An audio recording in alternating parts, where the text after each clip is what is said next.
Hello and welcome to episode 259 of the Thinking LSAT podcast in State Line, Nevada. I'm Nathan Fox. With me in Vienna, Virginia, Ben Olson.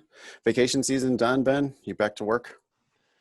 Right now I am. Yeah, my kids are off at the lake somewhere in New York. So I am free to focus on Demon 2.0. Nice. Any updates on Demon 2.0? Yeah, it's going to be awesome. There are so many little things that we've wanted to work on and fix for years really at this point. Jeez. Yeah. At least a year. And working with Stefan, who helped reboot Kickstarter and Spotify, has been an extremely rewarding experience. So he knows his shit, and now he's learning all about the LSAT and how people review and all that stuff. So amazing. It's a really slick setup. I mean, people have seen Demon 2.0 in the bottom corner of the Demon, but that's actually that's like 1 plus 1.1. Yeah. Yeah, 1.1. Yeah. No, Demon 2. It's kind of funny the design that he has come up with. It does have this sort of Spotify feel, but I love it. It looks great. Yeah. Sounds good. Today on the show, we have more updates from LSAC. Seems like we never stop getting emails from the LSAC about changes to their procedures and new stuff that's happening. We have some news about LSAT-Flexes and undisclosed tests. We have a surprising finding from the 509 reports for Penn State about a 100-year-old JD candidate. Okay. We have an email from a listener who says that they paid for another test prep company, but they're dissatisfied. Well, we hear lots of those. Yeah. And we have a question, a logical reasoning question from Test 65 that I think we'll have time to get to. The show is going to air on Monday, August 17th. If you're hearing this when it comes out, the deadline to register for the October LSAT is Friday, August 21st. Just that's a whole ass different season that you have to sign up for the October LSAT. You have to sign up still in August if you would like to take the October LSAT.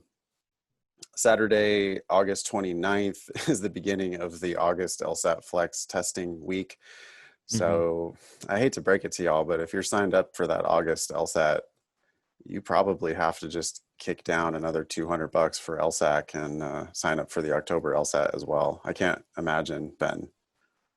What circumstances could you imagine giving somebody the green light to take the August LSAT, but not be registered for that October LSAT?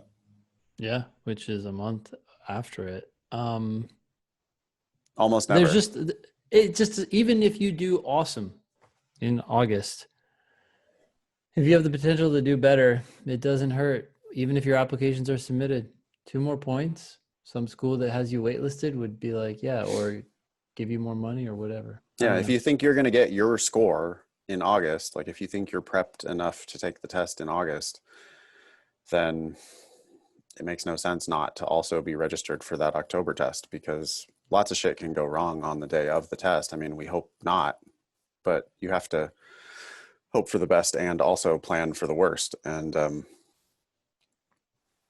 yeah, it's just, boy, if they could change one thing, I think my vote would be for them to just tighten up the timeline on these things. And just, I wish they released the scores faster. It's just crazy that it takes 3 weeks to release the scores. But even more than that, I wish that they didn't make you register 6 or 7 weeks or whatever it is in advance of the test. It seems so unnecessary today, in particular with the flex.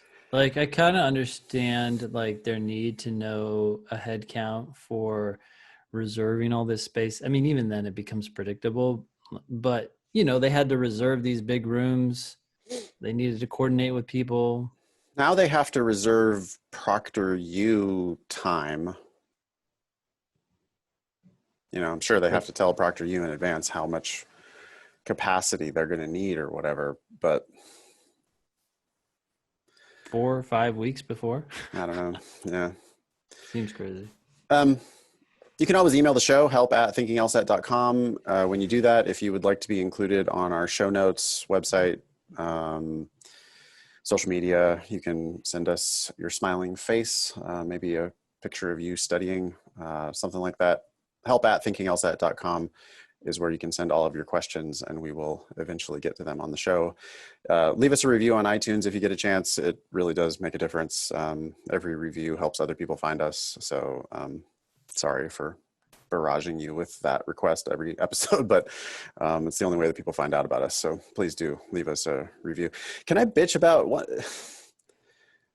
Have you heard, Ben, about people like sort of cheating now because of the flex, cheating a little bit with the scheduling? Are you talking about a scheduling ProctorU beforehand Well, because no, of not that that. thing that we talked No. about? Oh, Flip it. Scheduling a test later in the testing week so that they can get intel from other test takers. oh, have not heard that. Yeah. But hmm. Yeah. I've heard of people, who aren't that good at the test, I guess, scheduling themselves purposely at the end of the testing window so that they can like get information, like tips about the logic games or which of the reading Reddit comp. or whatever. Yep. Maybe. Or just their friends taking the test. Yep. Like, hey, if I'm only going to do 3 reading comp passages, which of the reading comp passages was the hard one, and getting information from their, other buddies who are taking the test so that they can then skip that one. I think it's a weak move. I mean, it's lame. If that's what you're relying on to get your best LSAT score, the truth is you're just probably not that good at the LSAT. But I have heard about that happening now, so that's a concern. I think I'm still under the impression that everybody who takes the flex is taking the exact same test. They're not actually giving different tests to people, as far as we know. As far as I know, I haven't heard of them being different, but I guess it's not surprising, right? For years, the LSAT was administered at the same time as much as possible to minimize the amount of communication that like could take place. 3 hours different because of the East Coast versus West Coast, which I suppose if you had a friend in New York, and you live in California, you could. Well, no, they probably It was wouldn't be out tight of the though, test in because the time. test, is like 4 hours, right? Yeah. So, yeah. You want to read this update here from our man Eric at LSAC? Yes, and I want to bitch and moan about something here. In some of their emails recently, like I would say 2 or 3 of them, they've started out by saying "Dear Ben, as you know," and I'm always like, "What? No, this is news to me. Why are you operating under the assumption that we all know this?" Yeah. But they did it for some scheduled maintenance too. They're like, "As you know, we're going to be down." I'm like, "No, I had no clue. I'm glad to know that you're going to be down." But anyways, dear Ben, as you know, the online August LSAT-Flex will be administered the week of Saturday, August 29th through Friday, September 4th. Thanks to online testing, we can offer candidates a range of start times for the LSAT-Flex. Test takers will be able to choose the time that works best for their schedules from the available options on 1 or more days, which are determined by the remote proctoring requirements. Okay. If a candidate prefers to test a certain time of day, we recommend they sign up as early as possible, as slots are assigned on a first-come, first-served basis. Sign up will begin at 12 noon Eastern Time, Thursday, August 13th. Or Every potentially August, the day before, if you follow the Reddit hack and just, what was it? Change your email? Oh yeah, We you talked say about you it a few forgot your episodes. password. Right. Mm-hmm. Yeah. If you reset your password and then you can miraculously get an earlier window to sign up for the flex. I don't know if that hack still works or not, but it did as of a couple weeks ago. Mm-hmm. So for most people, noon Eastern Time, Thursday, August 13th. Every August registrant will receive an email at that time with detailed instructions to guide them through the scheduling process. As you know, There we go again. As you know, we have created a new score preview option for first-time test takers who wish to see their scores before deciding whether to keep it. For the August test, score preview will cost $45 for candidates who sign up before 11:59 p.m. Eastern on August 28th. That is the day or the evening before the test. Or $75 for candidates who sign up after testing has concluded. Please note, first-time test takers who have approved LSAT fee waiver will receive the score preview free of charge. You can learn more here. Okay.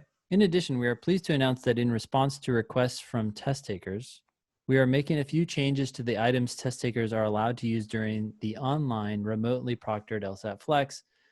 Number one, we will now allow test takers to use a regular or mechanical pencil or a pen while taking the LSAT-Flex. Test takers will still need to show their writing utensils to the proctor during the check-in period.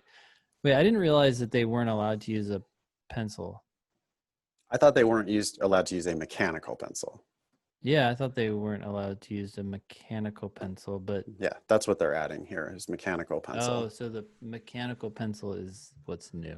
Mechanical pencils are now That was a common request. kosher. Jeez. I don't fucking know. Who knows? Okay. In addition, test takers may use soft, non-electronic, non-colored, branded, generic foam earplugs, which will need to be shown to and approved by their LSAT-Flex proctor. Corded, Ben, corded. You're not allowed to use the ones that have a cord that connect. What did I two of say? them. You said colored. Co- You can use any colored earplugs that you would like. You cannot use ones that have a cord. I wasn't even aware of what I was reading. I think the fact that it lacked color would have surprised me. Yeah, non-corded. Okay, so you're not obviously listening into some device. Huh. Okay. Well, you can now have earplugs. People must have been annoyed by their neighbor or other things. Yeah, I got that- I got in trouble for saying this on Twitter a little bit. People were not happy with my take on this. I don't give a shit about mechanical pencils and I don't give a shit about earplugs, but people were like rhapsodizing about what a boon this was to to test takers to be able to use, their writing implement of choice or to be able to use their earplugs. And I got to tell you, if either of those things are a game changer for you, my opinion is that you are just not that good at the test. Like I can't imagine earplugs really making that much of a significant difference. People, of course, everybody piles on me on Twitter, right? Like, well, what about people who have ADHD and need a whatever? And it's like, yeah, but accommodated students already get 50% or 100% extra time, or like people get all kinds of already get accommodated. If that's really your issue, if it's actually an ADA issue, you've already been getting accommodated for that. And whatever, fine, use earplugs, great. But the earplugs aren't going to whisper the answer to you. The mechanical pencil is not going to magically write down the answers.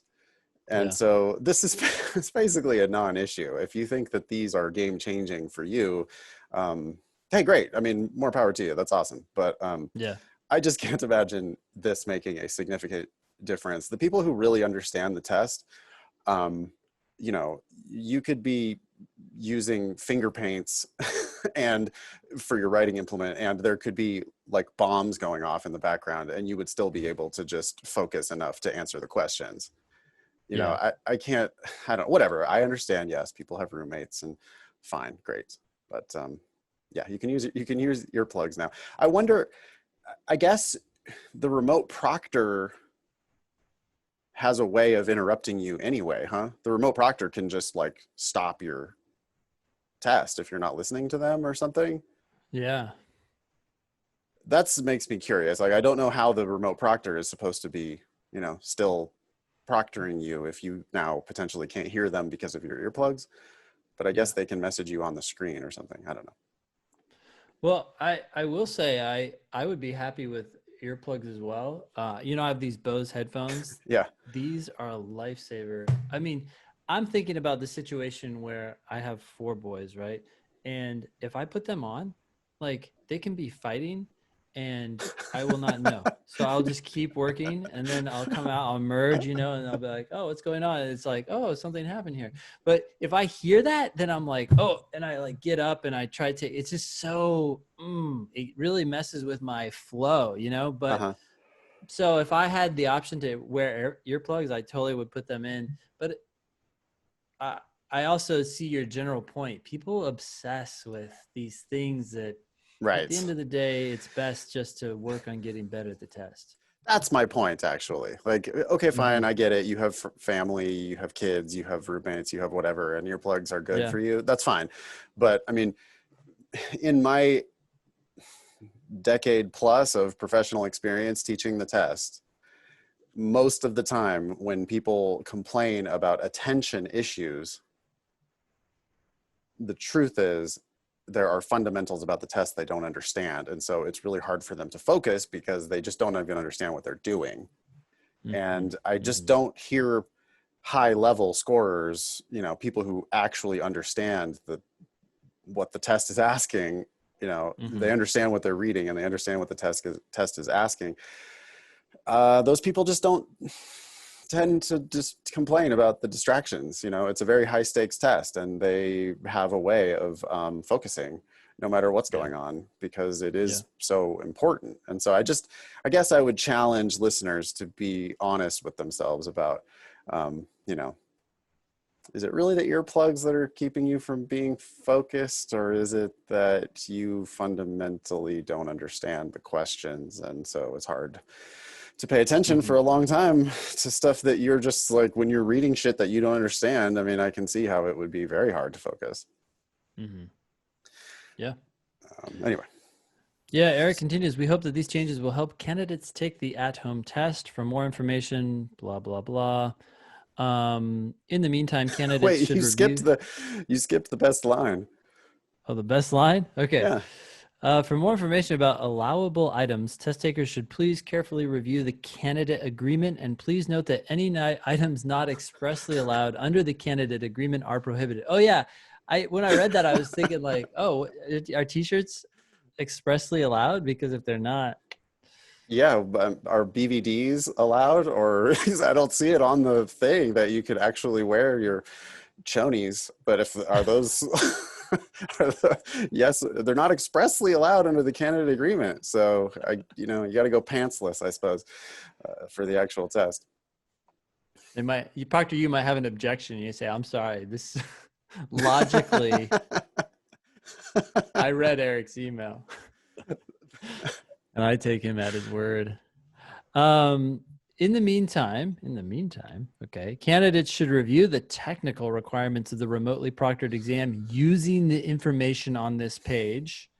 Okay, some highlighted page. Test their equipment well before the exam to help ensure that they have a successful test day experience. Sorry, I dropped the word "and" there. But anyways, candidates also may want to continue familiarizing, I hate that word, by the way, I know. familiarizing themselves with the format and content of the LSAT-Flex by using the free official LSAT prep practice tests available on LSAC's Law Hub. There are 2 of them, by the way, if you're so inclined. If you or your students have questions about the LSAT-Flex, we recommend that you review the questions and answers here. Okay. They just say so much stuff. Like, stop talking. Yeah, no one's reading this. I I mean, love like, this, Eric, but you're burying your message. yeah. We will continue to provide updates as we get closer Like, to the August LSAT-Flex. And we wish you good health. And as we all continue to navigate these uncertain times together. he's a good guy, Eric. It looks like he has a new title. What? Let's see. Oh, Vice President of Learning Platform Innovation. He got promoted, or I don't did he know. just request a new title? I hope he didn't get demoted because he used to be something agile development. I don't Vice think he President. possibly. Vice president sounds impressive. Um, Eric is, I think, a good guy. Yeah, I do agree, Ben. Like, we are professionals in the field and we still have a hard time reading this entire email. I can't imagine that like candidates themselves are actually reading every word of these communications. There's too much, but Yeah. Um, okay, that's that. Uh, yeah, don't go do those free prep tests available on LSAC's Law Hub, by the way. Do those come with the Khan Academy explanations? No, they are Oh, they're separate? explanation-less. Well, that's good because those Khan explanations are like worse than no explanation. Um, Yeah. I've only seen a couple of them, but like the class last night was just absolutely dunking on how terrible those Khan explanations are.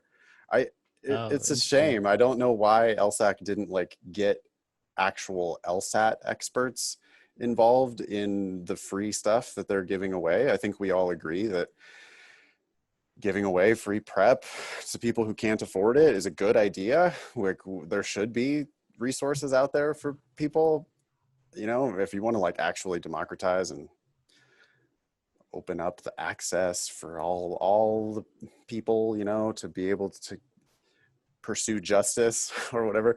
Um, Giving away free prep is awesome, but they should make it like good prep instead of terrible prep because that Yeah, Khan it almost Academy like shit just tempts doesn't. yeah, it tempts people away to this free option and they end up getting hurt. It's this weird conundrum that we've struggled with for years, right? The Super Prep book, which had tests A, B, and C in it, had official explanations from LSAC, and yet no one liked them. And it was like, how is it that you can be so smart and come up with these questions that are objectively legit, right? It's like people argue with the test and you're like, no, you fucking don't understand. Look at this is what D says and this is why it's right. But then they write their explanation and you're sitting there scratching your head like, did you write this question and write the explanation? No, Because no, the explanations are coming from people who did not write the actual questions. It's like they went out and got like, oh, well, I mean, Khan, he's a smart guy, you know, he's good at other tests. He's sure he'll be able to write good explanations. I don't know who actually did the Khan explanations. I don't know if it was actually Mr. Khan or not, but it just feels like they got an SAT tutor to write the explanations for these LSAT questions. It definitely yeah. does not feel like an actual expert in the law school admission test. All Hmm. right. Next email says, hello, Ben and Nathan. I am registered for the August and October LSATs. The August LSAT was announced as Flex. I am frustrated because I was registered for a disclosed August test. LSAC did not give the option of a disclosed October test, so I registered for the disclosed test in August. If LSAC changes the test to Flex, they said the test has to become undisclosed. Why? Furthermore, how am I supposed to know what questions I got wrong so I can correct my errors? This is an important tactic that I use for test taking. Will it look negative if I have taken the LSAT more than twice?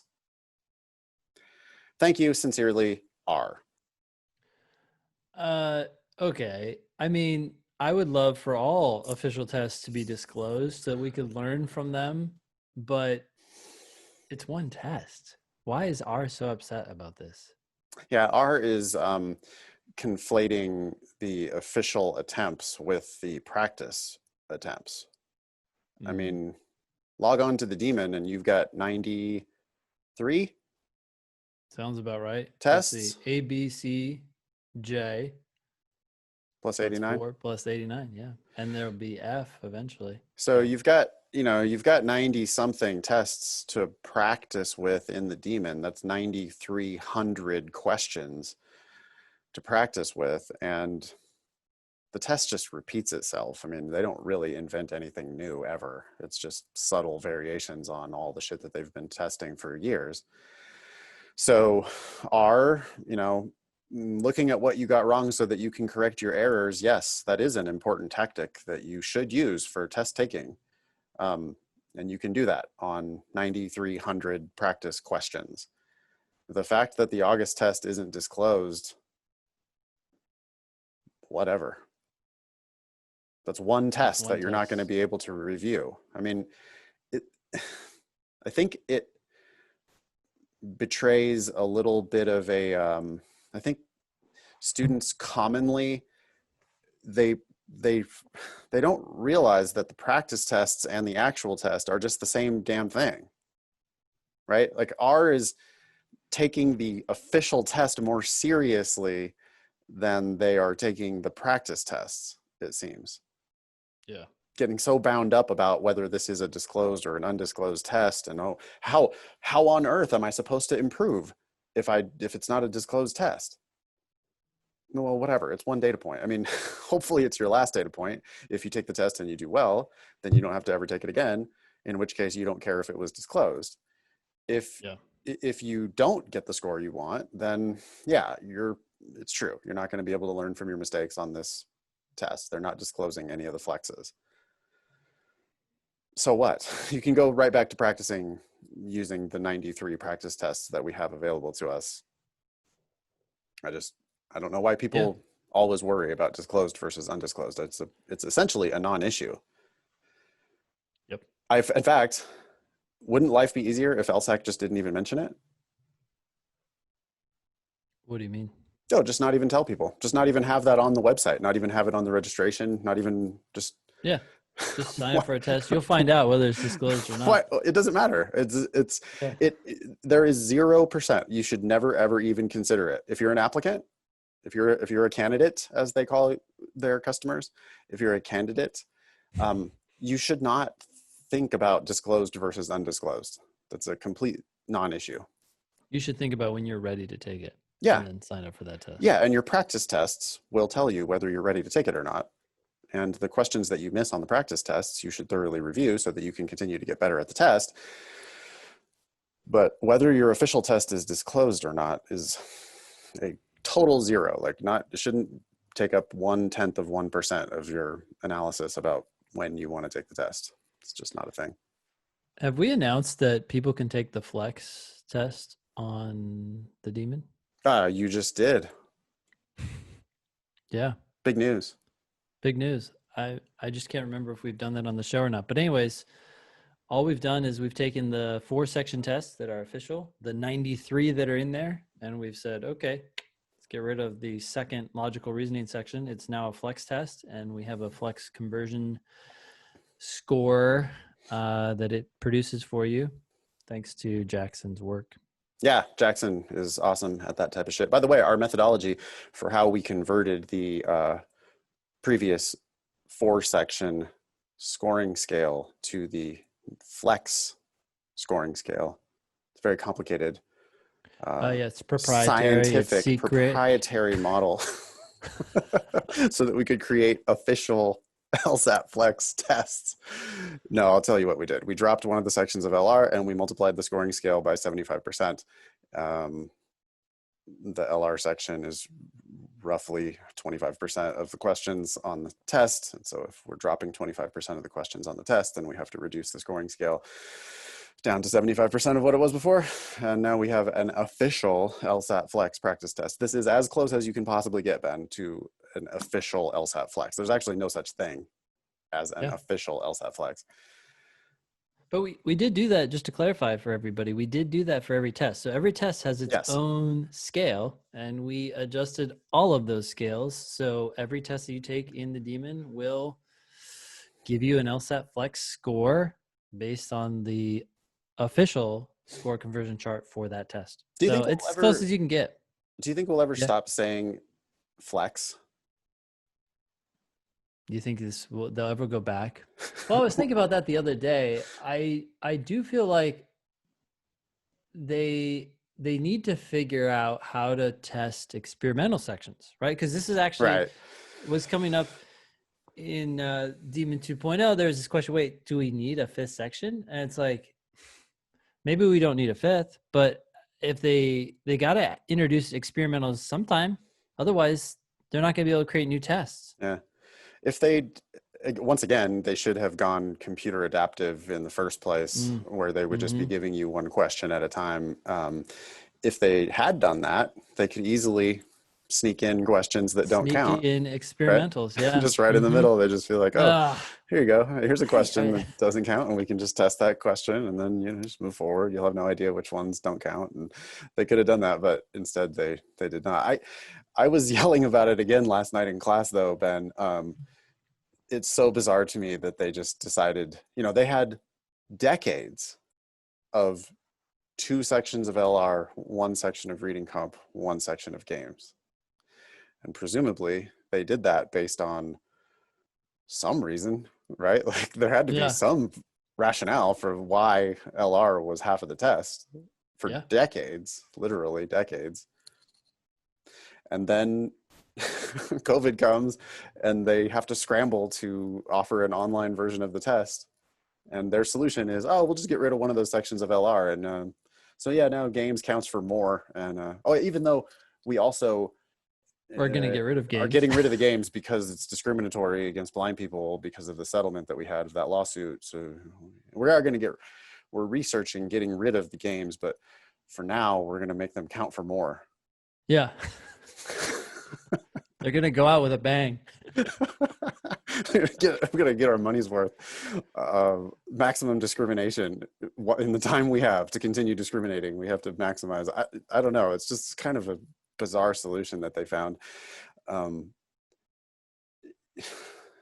No sign of going back to live in-person LSATs, right? I mean, right now, I heard you the other day guarantee that the October test was going to be Flex. Mm-hmm. I'm with you on that. How could they possibly go backward? I just don't see them going backward in 2020. Mm-hmm. And I don't think there's any reason to suspect that we're going to change back in 2021 either. Do they really want to go back to coordinating the shipment of Microsoft Goes they have all those over the country tablets, dude. and the world? What else are they going to do with those tablets? They need to, Yeah, but it's still better if it's a sunk cost, right? So it's still better for them to turn around and sell them than to like pay for shipment. Yes. Oh, if I were them, I'd be like, I don't want to deal with that ever again. Thank God for ProctorU. Or make their own Proctor. I don't know. If they don't like ProctorU, come up with their own system and start offering computer adaptive. And if they did computer adaptive, then they could also get rid of the cheating problem. Right. Yeah. And you could administer it at any time. Say, hey, there's a test. Good luck. Yeah. Ideally, everybody would be taking different tests. Computer adaptive would solve that. Or everybody would be taking it at the same time. I mean, I guess ProctorU probably has limitations to, their head count or whatever. They just don't have that many remote proctors, so they have to spread it out throughout the week. But when we have people taking the test a full week before other people taking the test, and it's the same test, obviously some people are going to cheat. Well, here's one more argument for bringing it in-house, right? When they did the test all over the world at the same time, they had proctors all over the world. Surely it's easier. To get online proctors. Right. And just have them watch 25 people. I don't know. They make decisions that don't make any sense to me. Ready for this next email? Oh, one of ours questions here was, if LSAC changes the test to Flex, they said it has to become undisclosed. Why?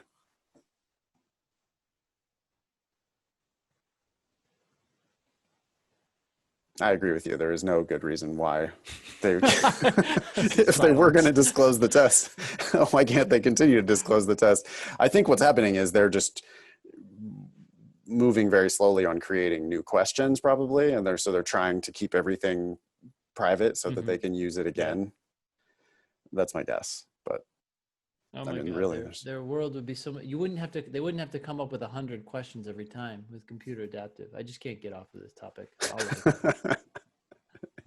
They could use the 9,300 questions they already wrote and just create a computer adaptive test bank that pulls from those questions. And hey, if a candidate memorizes all 9,300 of the released questions, good on them. I mean, that's like, you should get a perfect score if you memorize 9,300 LSAT questions. Well, you can also change up the answers, right? So it's like, oh yeah, randomize the order of the answers. That would be real easy for them to do. Yeah. So if you memorize it, you're really memorizing like the answer. Yeah, you memorize the like logic of the question. But anyway, if you did, then good for you. Like you, yeah. All right. Ready for this next email? You can Mm-hmm. take it. Okay. Hey, y'all. I thought you guys would love this, so I figured I'd share. I was researching the 509 reports and came across this truly hilarious statistic. Okay, truly hilarious. I am not sure if it's a typo or not, but it's fun to consider the hypothetical either way. Take a look at the attached photo and you'll notice that a someone who is 100 years old is a 1L at Penn State Law. Amazing. I love the That's, show and hope. you Yeah. want to take a closer peek at that screenshot? Yeah, I can't make it big. Can you? No, I can read it the way it is, though. Do you see the blue bar up above that section? I mean,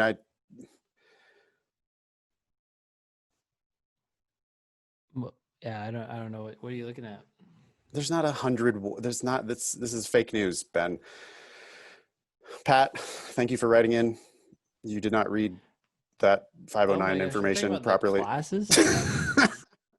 This is under a big blue heading that says curricular offerings 2018 2019, and there's a whole paragraph part that, you know, Pat didn't read, but this is An number of upper enrollment number. division classroom course sections with an enrollment of, this is class size. This is not the age of, there is no 100-year-old 1L at Penn State. That is a lie. What that says Then is there is, you'd have 5 people who are 75 to 99, and yeah, you'd have a good, like, I can't see the number. It's really small, but that's it's a like solid eight. amount of 50 to 74-year-olds there. This is an old 19% fucking class. of 19 of the class. Yeah. No, Pat, this is how big the classes are. This is how big the upper division classes are. There is only one class that has 100 or more students in it. That is not the age of the. Hmm. Yeah. This reminds me of a logical reasoning question. I was just working with someone the other day, and they read it and they said, "Oh, this is really flawed. This is bad for this reason." And I said, "Yeah, that's really fucked up. If that's what that argument was saying, then that's really bad." But on the scale of like stupid arguments, how stupid do you think that is? And they're like, "That's really stupid." I was like, when you feel like it's so stupid, you might want to make sure you read it right. Right? Like the way they read it, the conclusion said one thing and the evidence said, like, really just launched right into the opposite of that thing. And I was like, that's possible. That could be what's wrong with it, but maybe you just misread the conclusion. They reread the conclusion like, oh, okay, I see. The evidence is going in the right direction. It's just still bad for a different reason.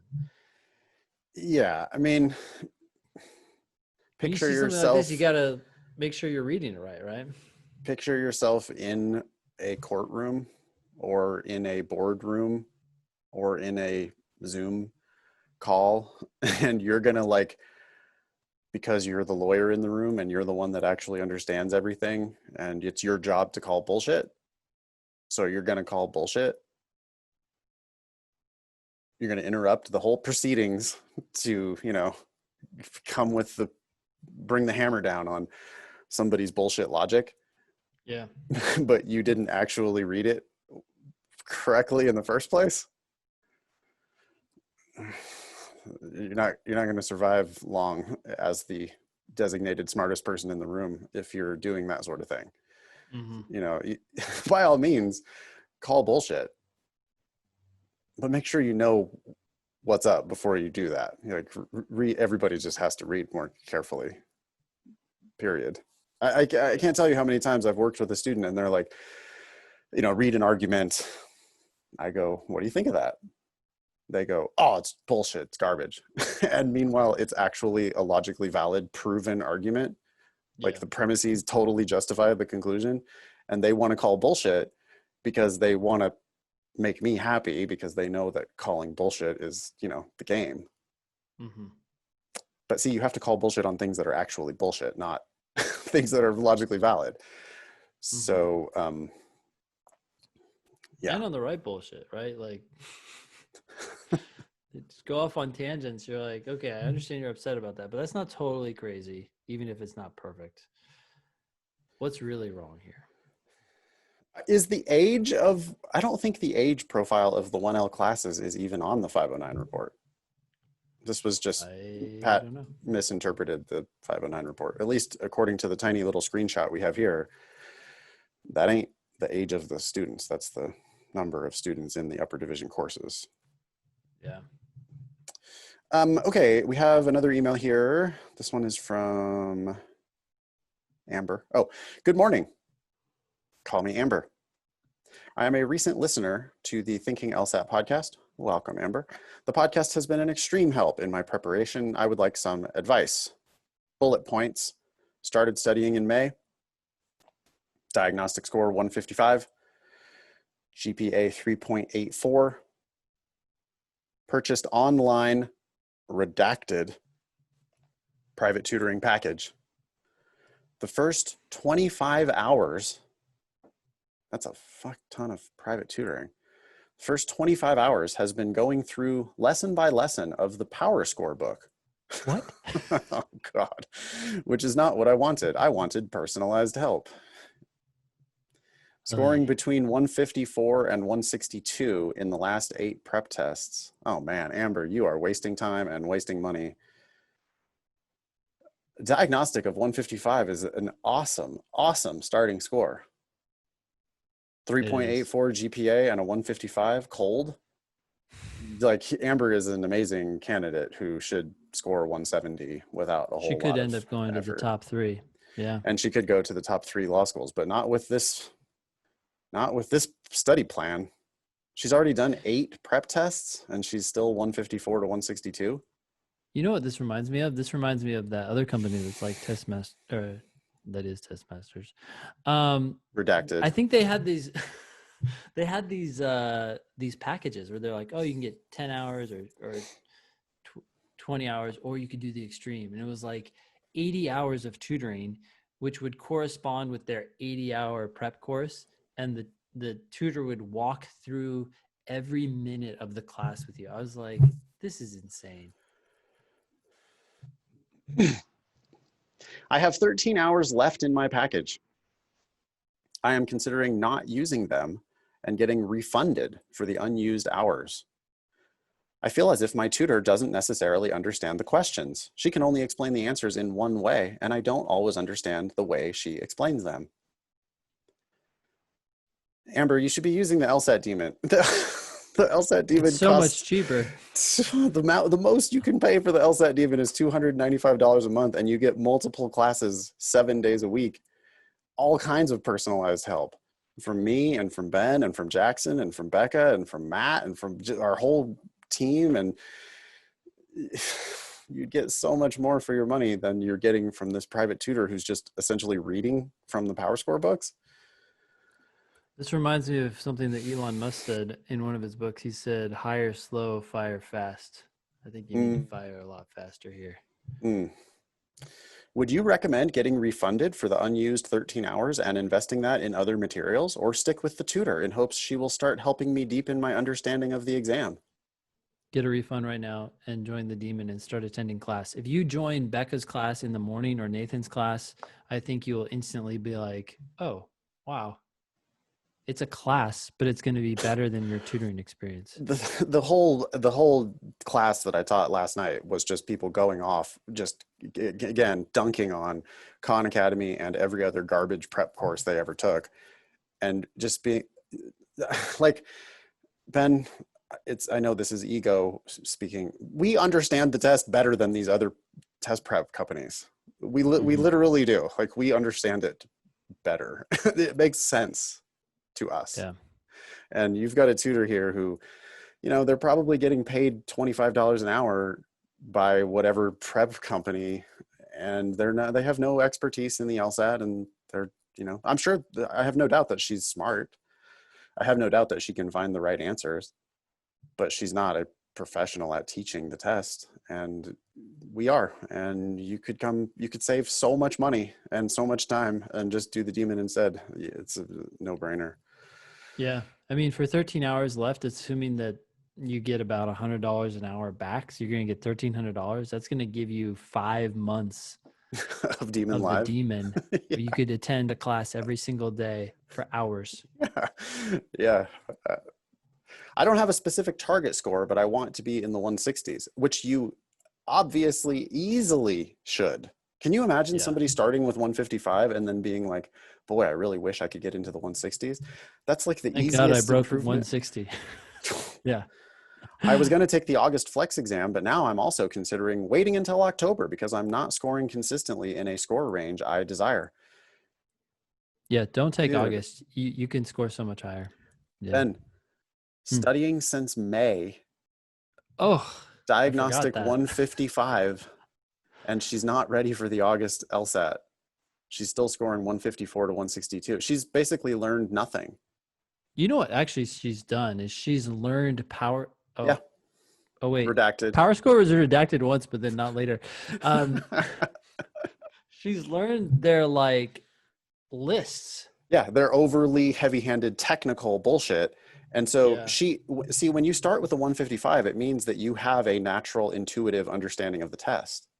Because the truth, this is the big mystery, Ben. I'm going to give away the whole store right now. The truth Don't about the do it. LSAT is that it makes fucking sense. It all makes sense.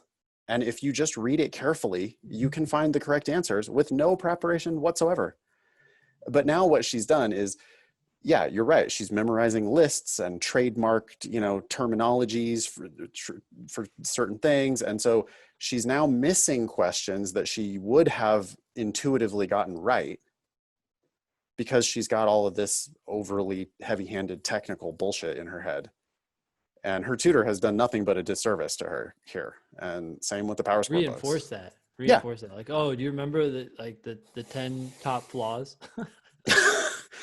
Yeah, it's like they're teaching What's her, number 8? What's like, number 8? let me show you how, yeah, let me show you how hard it is. Like, let me show Yeah. you how complicated and how hard it is. That's the exact opposite of what we do at the Demon. Like, we're going to show you how easy it is. Sorry for this being a sales pitch, but I mean, we could have saved Amber thousands of dollars and weeks or months. You know what I was just imagining us interviewing the founder of PowerScore and saying like, I'm sorry, can we start with the trademarks? Why did you trademark these things? I'm just curious. Like, wait, I don't know. Lawyers are Okay. going to do lawyer things. I don't know. All right. Thank you, Is Amber, that for it? writing in. You know what, Amber? I would love to rescue you. It's one of the most satisfying things that I get to do as an LSAT teacher is to rescue refugees from other prep companies. And so please come to the Demon. Please let me show you how easy it all is. You will be scoring in the 160s in no time, I promise. It's too easy. The cold 155, Ben. You started sounding like a TV evangelicalist. Like you're like, Pastor Nathan, I will save you. I But do it's feel like true. a preacher sometimes. Yeah. It's like messed up, but it's actually true. Oh, I'm a true I don't know. believer. I'm a true Yeah. believer. Don't get me wrong. I'm born again. LSAT evangelist. Sorry, can't speak. Evangelist. That's what, yeah, I'm an that's what I was trying LSAT to say. evangelist, but God damn it, with a 155, you should have been in the 160s and knocking on the door of 170 in a month or two max, and it would have cost you hundreds instead of thousands. So anyway, come on over. We'll save you. It's not going to be too tough. You can just forget everything you've learned so far and start over, and it'll be easy. I promise. Yeah. All right, you want to do this LR question? Yeah. This is test 65, section 4, question 8. It starts out union member. Some members of our labor union are calling for an immediate strike. Okay, so some people are upset about something and they want to strike now. But a strike would cut into our strike fund and would, in addition, lead to a steep fine. Okay, so there's 2 consequences for calling a strike, causing us to suffer a major financial loss. Therefore, we must not strike now. Okay, this immediately I'm thinking about this argument as one of those arguments in which the LSAT is telling us something bad that will happen and therefore we shouldn't do it. Um, or we shouldn't do X because these other consequences will happen, but it's not talking about the benefits. Yeah, what were the purposes of the strike in the first place? Like, Mm-hmm. what are they calling to strike about? Because if the reason why they're striking is, a workplace safety issue, Mm-hmm. like how about we work in an office and everybody in the office has COVID and the boss is still making us come to the office every day? Yep. And some people in the union are like, we should go on strike. This sucks. you know, if the strike is going to save your life because you don't get COVID, who gives a shit if you have a major financial loss? Yeah. Also, I would even question this major financial loss. Like maybe the strike would result in a better negotiation Yeah, if you're agreement. striking for more wages, You lose money in the short run, but you gain it in the long run. So this whole thing is just shitty. yeah, I also noticed a strike would cut into our strike fund. That's the point of the strike fund. Exactly. I'm like, well, wait a second. A strike will always cut into our strike fund. We have a strike fund For strikes. so that we can strike. I mean, it says it right in the name. I don't know why we have a strike fund if we're not going to use it to strike. So it's one of these objections that you could always make. Like, when is that going to change? It's never going to change. Don't go to the grocery store. If you go, you're going to cut into your grocery budget. Exactly. Yeah. Oh no, you got to preserve that grocery budget. Don't want to go to the For grocery store and groceries. spend that grocery money on groceries. Yeah. Okay. So shitty argument all around. Yep. The question says the union member's argument is most vulnerable to criticism on the grounds that the phrase most vulnerable to criticism immediately screams flaw question to me. Essentially, the LSAT is asking me why or how is this argument flawed? And I'm going to go look for the criticism that the argument is most vulnerable to. Answer choice A. The argument fails to consider that a strike might cause the union to suffer a financial loss even if no fine were imposed.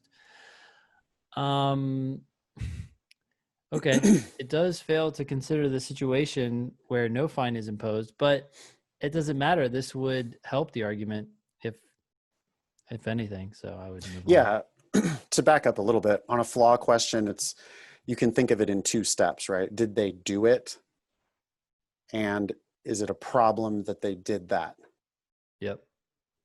Excuse me. So with A, they did it. They failed to consider many possibilities. They certainly did not mention, hey, even if we don't go on a strike, or sorry, even if we don't get fined, we still might get a financial loss. Yep.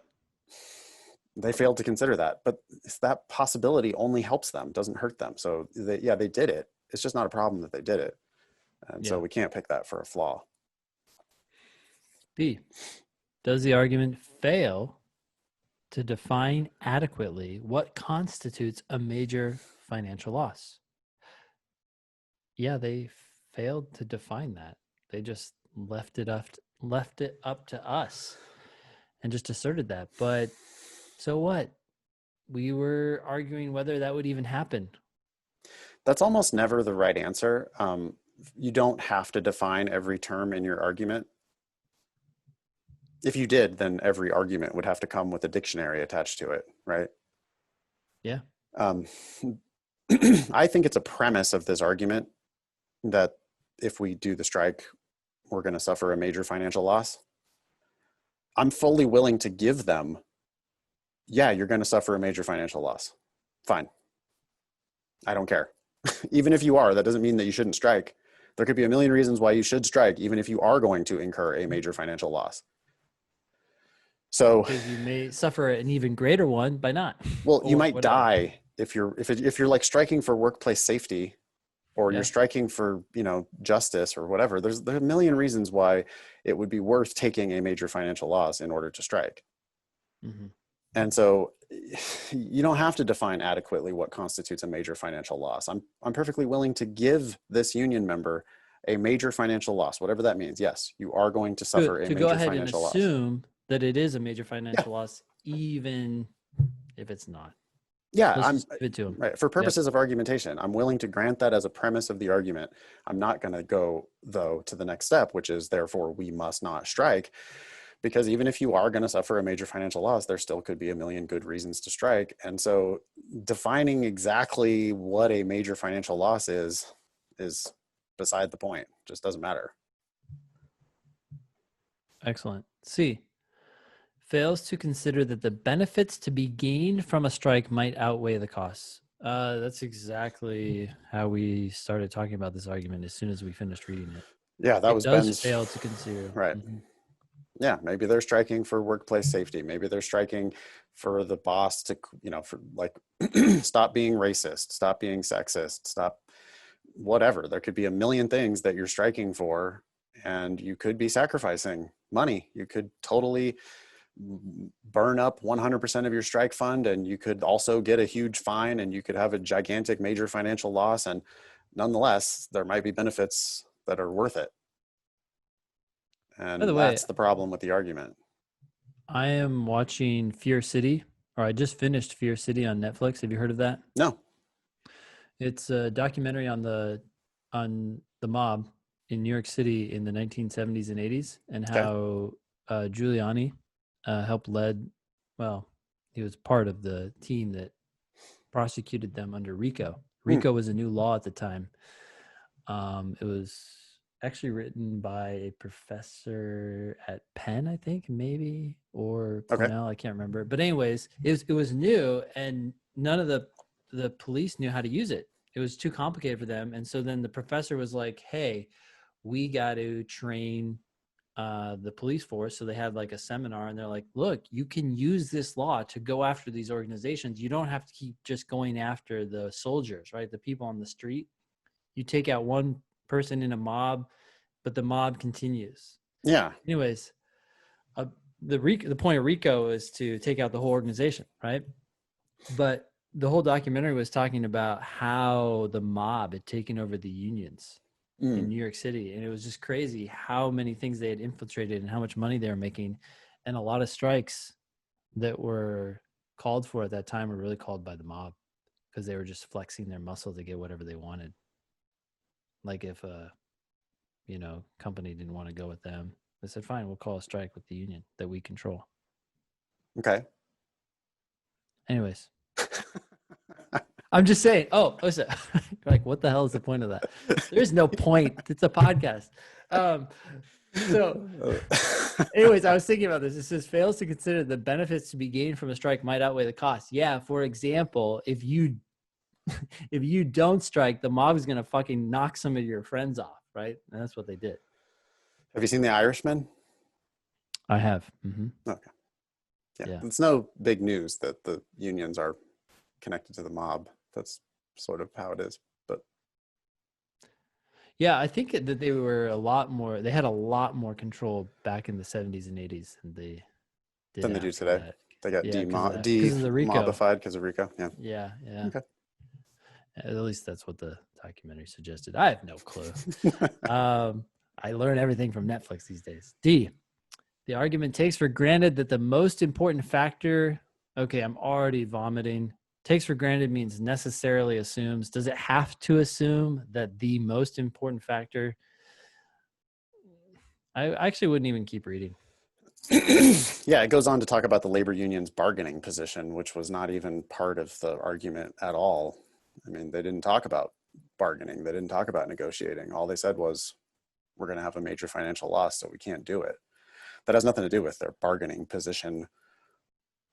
I mean, yeah, you're going after the second part of this argument. I would even just say, like, did we care about the importance of the factor, or what was most important? This is an important point, I guess, that we should make. That the fact that the union member only brought up one issue does not mean that that's the only issue or the most important issue. We can't put those words in the union member's mouth, right? The next thing they might say is, putting that issue aside, we can't strike because of this other bigger reason. Hmm. right? So they could have 10 other factors that are more important than this. This factor, according to the union member, seems to be sufficient, right? We can't Hmm. strike because of our major financial loss. So the major financial loss is sufficient to Yes. conclude that we can't strike. But just because it's sufficient doesn't mean that there aren't other, even more important factors. There could be a million other factors that are even bigger than this one. The union member just Yep. happened to bring this one up, but there could be 10 others. And we don't know that the union member has necessarily assumed this. Excellent. So, multiple reasons for getting rid of answers and being confident that they're wrong. E, fails to establish that there will be a better opportunity to strike at a later time. Yeah, the argument did fail to establish that. Said, hey, we can't strike now. It's like, okay, you never established that there would be a better time in the future, but that's irrelevant to what we're talking about here. Well, as far as we know, this union member might never want to strike. Right? I It's mean, always bad. that Yeah. wasn't part of the argument. Like, we need to strike some other time. That's just not their point. Their point is we're going to have a major financial loss. That might always be true. This union member might be like, oh yeah, no, we should never use our strike fund. We should never risk getting a steep fine. We cannot have these major financial losses. Maybe we should never ever strike. So why does the union member have to then establish that there will be a better opportunity to strike at a later time? That's not part of their argument. Yeah. C, because they ignored the benefits. That's the answer. Pretty common flaw. Is that on the list of 10 most important ones? Yeah, it's number 13, actually. 13B. All right. Is that enough of us for today? Yeah, I guess we should ask our listeners. Are you sick of us? Well, they're still here, apparently. Yeah. Anything else you want to talk about before we wrap it up? Ooh, Ben is contemplating. He seems like he has thoughts. Yeah, I was trying to think about what books and stuff I've been listening to lately and what to share with people. But Can I make a TV recommendation? yeah, go for it. I don't know if you'll like it, Ben, but it's called What We Do in the Shadows. It's a goddamn delight. It's a comedy. It's a mockumentary about vampires. They're not real vampires, Ben. It's a fake. What? No, it's not an actual documentary about vampires. It's a mockumentary about vampires. They're fake vampires, but they're very entertaining vampires. And everyone should watch What We Do in the Shadows because it's hilarious. Gotcha. So in the documentary, they're fake. It's like a joke, but yeah. But there are documentaries on vampires. Right? Well, they're real hard to shoot is the thing. You can only do it at night, and you might not make it out alive. So yeah, you have to settle for What We Do in the Shadows. Any other recommendations? Rewatching the Twilight series with her daughter. She said it's horrible. Oh, she should get off of that and watch What We Do in the Shadows instead. It's much better vampire content. You can join the Thinking LSAT podcast group on Facebook. You can like our pages at LSAT Demon and at Thinking LSAT if you are a Facebook sort of person. You can follow at Thinking LSAT and at LSAT Demon on Instagram. You can also follow Ben. He is at Innovator Ben on Instagram. On Twitter, we are at Thinking LSAT. I am at InFox on Twitter. You can message me there. Our websites are lsatdemon.com and thinkinglsat.com. I feel like we've already oversold the demon earlier in the show, so I won't talk anymore about that. Thinkinglsat.com, you can join our, subscribe to our newsletter if you would like to get notifications from the show and the show notes, which are awesome. Yeah, leave us a review on iTunes. Sorry to keep begging for that, but it really matters. That was episode 259 of the Thinking LSAT podcast. Thanks all y'all for listening. Nice knowing you. Don't pay for law school.